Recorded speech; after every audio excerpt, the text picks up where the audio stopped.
esse programa, eu vim para São Paulo e aí comecei a fazer um mestrado na GV, aqui na Fundação Getúlio Vargas, em Gestão e Políticas Públicas. Comecei esse mestrado e aí começaram a me procurar mais sobre a questão da candidatura a governador. E aí eu aceitei o desafio, tive que trancar o mestrado, parei o mestrado PSDB e te fui procurou, concorrendo. os líderes do PSDB? Eu nem não sei lembrar direito como é que foi que começou, mas começaram algumas pessoas a me provocar. E aí, você não vai, considera ser candidato? Eu conversei com algumas pessoas que eu achava que podiam ser Aí candidatos. você falou, yes! Cara, médio, assim, porque, para você ter uma ideia, quando começou a surgir meu nome para governador, as lideranças empresariais lá da região, né, de Pelotas, vieram me chamar e dizer o seguinte: não, você não pode concorrer a governador, você tem que concorrer a deputado. Pô, é a nossa chance de eleger um deputado. Entendi. E você vai numa eleição super improvável para governador. Só que o clima foi melhorando e eu digo, não, vou lá, eu gosto do executivo, vamos encarar essa. E deu bastante certo. Bom, você está eleito. Então, estamos aí, né? E eu gosto do executivo, né? Gosto de trabalhar com definição de políticas públicas. Sou, assim, o cara que preza muito política pública com base em evidência, entendeu? Acho que você não pode fazer política pública no improviso. Você tem que pegar dados, né? Analisar esses dados e para poder fazer um programa que seja efetivo, eficiente, para atacar um problema. Até para você ter uma forma de saber se deu certo ou não, né? Se você baseia em porra nenhuma... Isso parece elementar, né? Mas não é assim que funciona no Brasil, né? Eu imagino. No Brasil é em cima da perna. Tem que fazer o programa tal, X lá, bota um dinheiro e faz. E aí depois não se avalia a política pública, que também é fundamental. Você faz, né? Você prototipa, assim, vamos ver aqui, tá dando certo, não tá dando certo. Descontinua, então não deu certo, não deu problema aqui, então para de botar dinheiro nisso e vamos bolar outro programa de outro jeito, até que se ache uma fórmula que se acerte. Mas no Brasil não, o orçamento é meio inercial, ou seja, tá lá o dinheiro, e via de regra, se você perguntar, mas por que faz isso desse jeito? No serviço público você vai ouvir muitas vezes a resposta porque sempre foi assim. Então, mas sempre foi assim, não é a resposta, você tem que ter uma razão, por que faz desse jeito e não de outro jeito, né? Então você tem que estar disposto sempre a questionar, a rever. Então eu gosto muito disso. E aí, só que também, de novo, né, alguns amigos me diziam, você vai concorrer a governador do Rio Grande do Sul, estado que nunca reelegeu nenhum governador. Sério? Nunca reelegeu.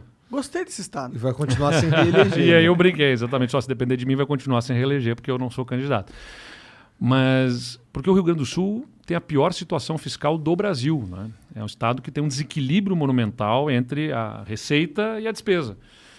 Então, e ele foi achando fórmulas de empurrar esse problema com a barriga, né? Foi se endividando, porque... Foi jogando tudo para tu. O que faziam lá? Na década de 80. Na década de 80, o Estado podia emitir títulos da dívida, que é o que o Brasil faz. Aí tem os juros, né, títulos da dívida pública e tal, que nada mais é com que, estou lançando esse título que a gente vai remunerar daqui a 10 anos com 10% de juros, assim, assado. Os estados podiam fazer isso também, né, naquele período. E o Estado, então, foi se endividando. E ele ficou com dois problemas que a gente tem que administrar hoje. Um déficit, um desequilíbrio na aposentadoria, na previdência. Só para dar uma dimensão, o Estado tem 50 mil professores em sala de aula e tem 100 mil professores aposentados. Então você tem 2 professores aposentados para cada um que está na sala de aula. E a mesma coisa na Polícia Militar, em outros setores. O que significa, e a maior parte desses servidores não contribuíram para a Previdência, não há um fundo para remunerá-los. Nem existe a lógica de fundo na Previdência, né? Exatamente. É um negócio de, você que tá jovem dá pro velho e pau no cu do próximo. É o sistema de repartição que chama. Só que é o seguinte, tem 50 mil trabalhando e contribuindo e tem 100 mil ganhando. Então não fecha essa conta. Então o que acaba acontecendo? De onde que sai o dinheiro para pagar os aposentados? Do Tesouro. O que é o Tesouro? É o povo. É dívida. Não, o povo com o seu imposto. Sim. A dívida foi naquele período lá. Só que hoje em dia, aí o que aconteceu? Você chega no Plano Real, 94, e aí o governo, para poder estabilizar a economia, o que ele faz? Uma das questões que gerava inflação, que pressionava a inflação os governos gastam mais do que eles têm dinheiro para gastar, e isso pressiona a inflação. Isso é um fator de inflação. Então tem que vedar que entes subnacionais, os governos subnacionais, possam se endividar. O que faz o governo federal? Ele encampa a dívida toda, ele traz a dívida toda dos estados para ele, e os estados passam a dever para o governo federal. Então a gente tem uma dívida gigantesca com o governo federal, que está se pagando desde então, que não se termina de pagar. Quantos bilhões são? Você sabe? Cara, o estoque é, se não me engano, 70 bilhões de reais. Tá?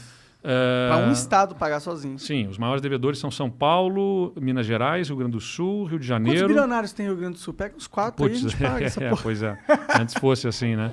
E aí o que acaba acontecendo então a gente tem um déficit na Previdência e que é mais ou menos o seguinte, né? Você está gastando dinheiro do presente, porque a gente paga... Como é que paga a aposentadoria? É a contribuição do servidor, mais a contribuição do Estado como patrão, e isso é insuficiente para pagar todas as aposentadorias. E aí entra o caixa, entra o tesouro. O tesouro é a arrecadação de imposto. Aí todo mundo reclama, o ICMS está alto, aquela coisa toda.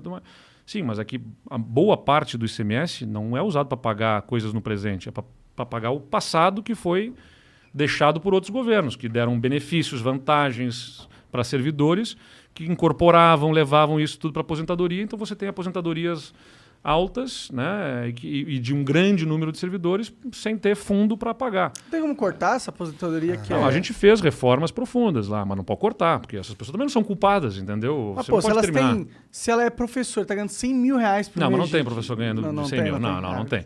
Não, mas tem eu tô dizendo o seguinte, uns amigos dos caras ligando. Não, mas tem servidores de alto escalão ganhando muito. E tem também, eventualmente, o que acaba acontecendo de distorção? Um professor lá conseguiu acumular mais vantagens que o outro e levou aquilo para a aposentadoria. O outro não conseguiu acumular tanto, ganha menos. Então tem muitas distorções na forma de remuneração. O que a gente fez? Eu fui muito sincero na campanha. Não tem como... O Estado estava por 3 anos sem conseguir pagar o salário do servidor em dia. O último dia útil você tem que pagar o salário do servidor. O Estado não conseguia pagar. Então ele chegava lá no último dia útil, não tem dinheiro. Vou te pagar daqui a 5 dias, 10 dias, nós vamos pagar todos os servidores R$1.000. Depois, mais 5 dias, vai pagar mais R$2.000. E aí, às vezes, começou a encostar na folha seguinte. Tinha que estar pagando a folha do mês seguinte e não tinha terminado de pagar a folha do mês anterior. E isso ficou por 5 anos. Quando eu assumi, já estava em 3 anos que estava o salário sendo pago dessa forma. E eu falei na campanha, não tem como resolver uma situação dramática nas contas com soluções simpáticas. Vai ser antipático. Pô, tu falou isso na campanha e ganhou? Falei na campanha, pode consultar lá. E aí eu disse, nós vamos ter que discutir carreira dos servidores, vamos ter que discutir previdência para poder ajustar esse Estado. Aí ganhei a eleição. O que eu faço? A primeira coisa, eu chamo deputados, vou na bancada dos deputados, inclusive os de oposição, não esperando que eles fossem me apoiar, me ajudar nas minhas medidas. Mas eu digo o seguinte, olha, eu fui eleito com uma agenda. Tá? Eu falei dessa agenda e eu estou trazendo essa agenda aqui para vocês. Vocês foram eleitos com a agenda de vocês. Não é o deputado A ou B, é uma parte do povo gaúcho que está ali, que pensa de um outro jeito. E eu governo para esse povo também, eu tenho que ouvir. Entendeu? Claro. O que eu acho que está errado na política brasileira é porque está essa coisa do um contra o outro para tentar destruir quem pensa diferente. Eu acho que a gente tem que enfrentar as ideias, a gente tem que enfrentar os problemas e não enfrentar as pessoas. Tem lá uma bancada de oposição em 55 deputados, que hoje no Rio Grande do Sul essa bancada de oposição tem 15 deputados, tá? De oposição declarada assim, ao governo que pensa de outro jeito. Não são 15 deputados, é uma parcela do povo gaúcho que está ali representado, que pensa daquele jeito. E eu preciso entender, ouvir, debater e ganhar com base nos argumentos. E não tentando passar por cima dessas pessoas, tentando destruir eles. Aí o que eu faço? Eu assumo o governo e vou em cada um dos sindicatos. Janeiro, fevereiro de 2019, eu fui lá no Sindicato dos Professores, na Associação dos Policiais, no Sindicato dos Agentes Penitenciários, em cada um deles, fui na sede de cada um deles e disse, nós vamos propor para vocês coisas que vocês não vão gostar. Mas eu assumo um compromisso com vocês. Vocês vão saber antes de eu mandar para a Assembleia e vão ter a oportunidade de contestar para mim. Então, organizei lá, determinei a minha equipe, vamos bolar os planos, os projetos, tudo mais, e vamos levar para... Aí chegamos no final do ano, organiza numa cartilhazinha para poder... Porque não adianta pegar e mostrar um projeto lá complexo, né? Organiza uma cartilhazinha mostrando o que está na lei, o que a gente quer mudar, como é que vai ficar... E na outra coluna, por quê? Né? Qual é a razão da gente estar propondo aquela alteração? Fizemos uma cartilha e tudo mais. E aí voltei depois lá, setembro, outubro de 2019 e chamei cada sindicato e fiz uma apresentação para cada um deles. Assim, tinha dias que eu tinha reunião com 3, 4 sindicatos na colada, assim, um depois do outro, apresentando, ó, isso vai ficar assim, isso vai ficar desse jeito e tudo mais. Agora eu estou passando para vocês têm um prazo para me devolverem com as considerações de vocês. Né? Eu sabia que eles não iam gostar, que eles iam protestar. Eles não gostaram. Mas eventualmente vinham contribuições que a gente fez até concessões, entendeu? Vieram contribuições legais sim, mesmo? em alguns casos. Ó, aqui dá para atender o negócio do Vale Alimentação. Aquilo que dava para atender sem quebrar a espinha dorsal das reformas que a gente estava fazendo, a gente buscou atender. Então teve um bom diálogo, né? Então acho que a gente é um bom exemplo no Rio Grande do Sul, não apenas do que se fez, mas do como se fez. Entendeu? Sem passar por cima de ninguém, com diálogo, o que não significa convergência em todos os temas, não é? Não ficamos esperando consenso, porque também o diálogo não é um fim em si mesmo, né? Você dialoga, tem que tomar decisão e fazer. Porque senão você fica só discute, legal, discutimos, não chegamos a lugar nenhum. Então você tem que ter diálogo e decisão e faz a coisa acontecer. Cara, o resultado é que o Rio Grande do Sul, eu tenho bastante orgulho do que a gente fez lá, porque eu assumi um governo que em janeiro de 2019 não estava pagando salário do servidor em dia. Não conseguia pagar os hospitais, estava 3 meses os hospitais sem receber no estado, estavam parando cirurgias, parando procedimentos.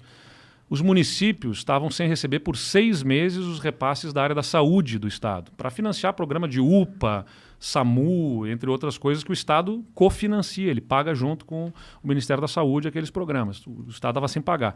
Tinha uma dívida na saúde de 1 bilhão e 100 milhões de reais entre fornecedores de medicamentos, os municípios e os hospitais. Então o Estado não pagava salário, estava sem pagar fornecedores, não fazia nenhum investimento, as estradas deterioradas, muita dificuldade. Nossa, absurdamente quebrado mesmo. Total. Ultimate. Não estou fazendo drama aqui, é só pegar lá ranking da competitividade dos estados, vai ver que o Rio Grande do Sul era o último em solidez fiscal, né, que é o que diz da incapacidade de a receita cobrir a despesa. E, além de tudo, estava com o ICMS aumentado, porque como o Estado estava quebrado, eles aumentaram, né, o ICMS, e eu tive até que pedir prorrogação daquele aumento extraordinário de ICMS, porque me dá tempo para arrumar as coisas para a gente poder promover redução de imposto. Então, combustível, energia, comunicação com alíquotas majoradas e a alíquota básica do Estado também.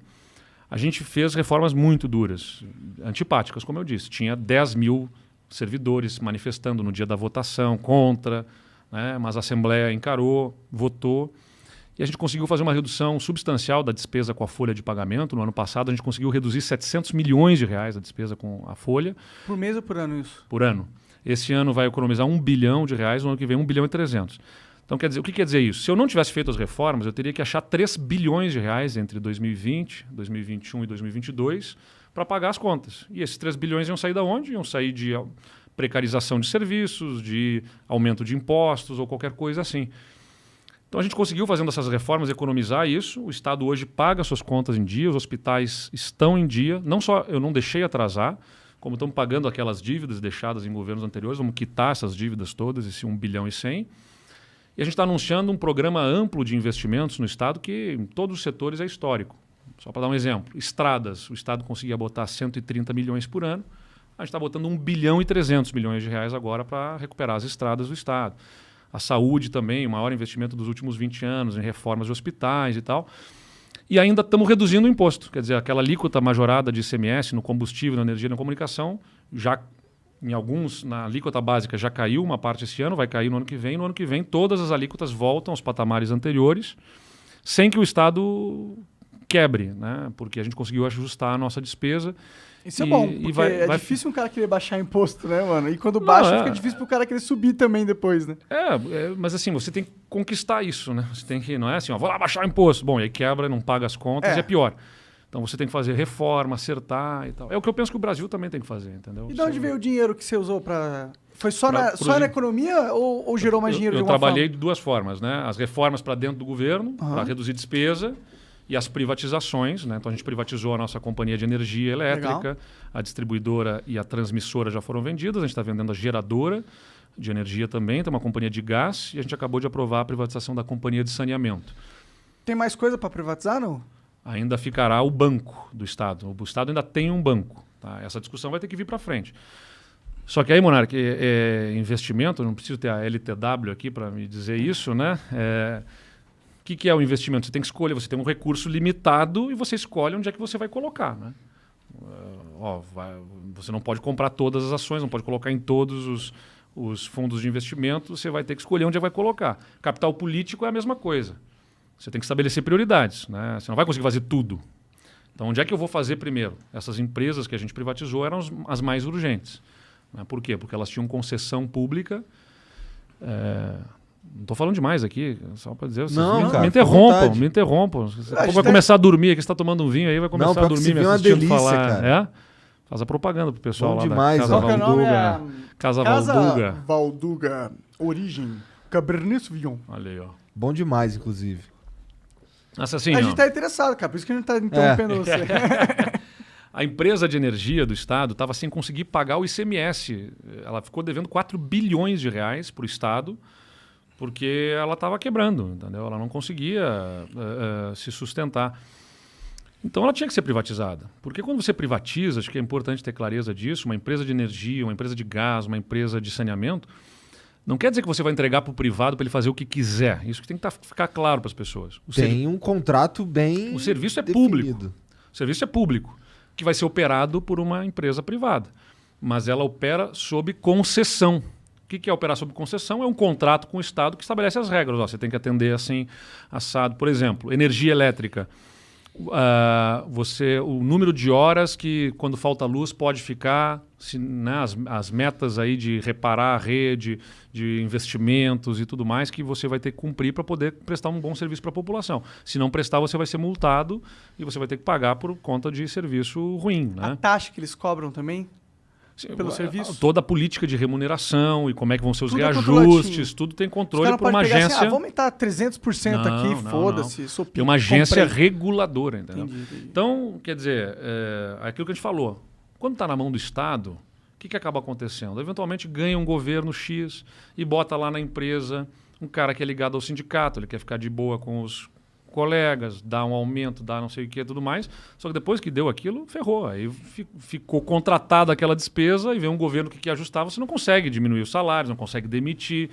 Então a empresa vai ficando ineficiente. Então o papel do Estado não é ele operar diretamente, ele é melhor contratante. Então diz o que quer, contrata, as pessoas querem ter energia, elas não querem ter uma empresa de energia. As pessoas querem ter saneamento, não querem ter uma empresa de saneamento.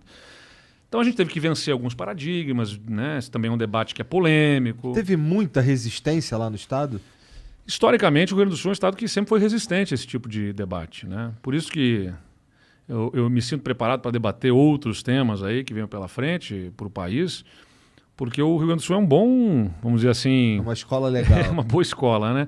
Um estado que sempre foi avesso a discutir essas reformas estruturantes, porque tinha sindicatos muito fortes...